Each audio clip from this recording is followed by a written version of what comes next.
नमस्कार बच्चों। ये अपना प्रारंभिक मूल्यांकन भाग नंबर 2 है। इसमें जैसा कि बच्चों आप सभी देख रहे हैं कि ये प्रश्न पूछ रहा है कि खेती करने वाला कहलाता है किसान। आपकी मम्मी के पापा जी आपके क्या लगते हैं? अपने नाना लगते हैं। ये सभी की ध्यान है। 3 नंबर क्वेश्चन, एक क्वेश्चन शब्दों को बहुवचन शब्दों से मिलाइए। जैसे कि मटका है, मटके मैंने मिला दिया। जूता, जूते, थाली, थालियाँ, झाड़ी, झाड़ियाँ। ठीक है। अब 14 नंबर प्रश्न है, चित्र में दी गई सब्जियों व फलों के नाम लिखिए। जैसे कि सब्जियों के नाम है, इनमें से अपने को टाल कर यहाँ लिखना है, और फलों के नाम ये, लेकिन फल जैसे कि केला है, तरबूज है, आम है। फल वो होते हैं बच्चों जिनको हम बिना पकाए ज़्यादातर खाते हैं। मान लो मक्का है, बगरा है, इनको तो हम थोड़ा पका लेते हैं। ये मक्का है, जैसे इनको पकाते हैं, बाकी को अपन खाते हैं। और सब्जियों को पका कर खाते हैं। जो सब्जी है ये जैसे कि मटर है, टमाटर है, गोभी है, इनको आप यहाँ लिख देना। ठीक है। अब आपका ये प्रारंभिक मूल्यांकन भाग नंबर 2 है। 2 नंबर में आप देख रहे हैं बच्चों, जैसा कि अंतिम ध्वनि, ये बोल रहा है अंतिम ध्वनि से शब्द बनाइए। जैसे अंतिम ध्वनि परिवार, तो र से रजनी हो गया, ये बना दिया रजनी इसने। अब अपने को नी है, अंतिम ध्वनि क्या नी है, नी से नीला, और ला से जैसे कि लाली कह दो, लाल कह दो, ऐसे अपने को शब्द बनाना है। ठीक है। अब ये गद्यांश है, इनको पढ़ कर नीचे प्रश्न को उत्तर दीजिए। गुनगुन बाजार गई, बाजार से आटा और घी लाई, वो दाल भी लाई। घर आकर गुनगुन ने पहले पहले आटा लगाया, आटे से उसने बाटी बनाई। गुनगुन ने फिर दाल बनाई, सबने मिलकर दाल बाटी खाई।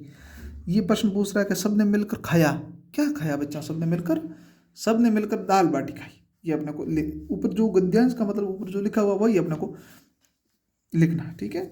गुनगुन ने बाजार से आते ही क्या किया? गुनगुन ने बाजार से आते ही मतलब आटा लगाया। गुनगुन ने आटा लगाया, ये गुनगुन ने पहले आटा लगाया। ठीक है। हम बाजार से क्या क्या सामान लाते हैं, मेरे को ध्यान ही है। जो खिलौने, खाने पीने का सामान, सब्जी है वगैरह, या अपन दाल लाते हैं। आपको खाने में क्या क्या पसंद है वो यहाँ लिख देना। अब ये पद्यांश को पढ़कर नीचे सब प्रश्नों के उत्तर दीजिए।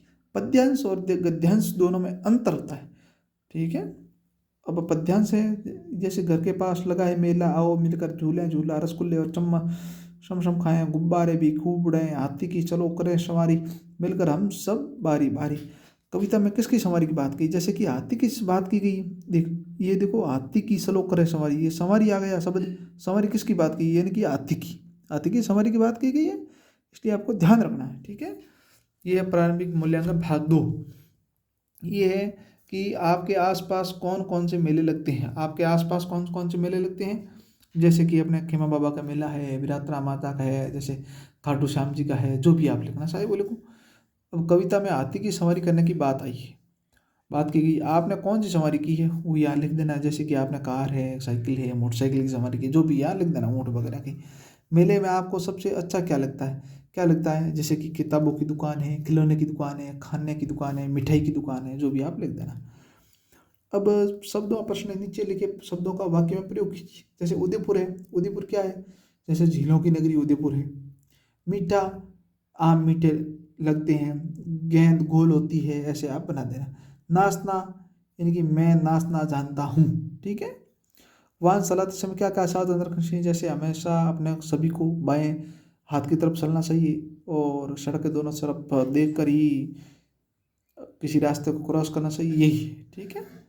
बहुत बहुत धन्यवाद।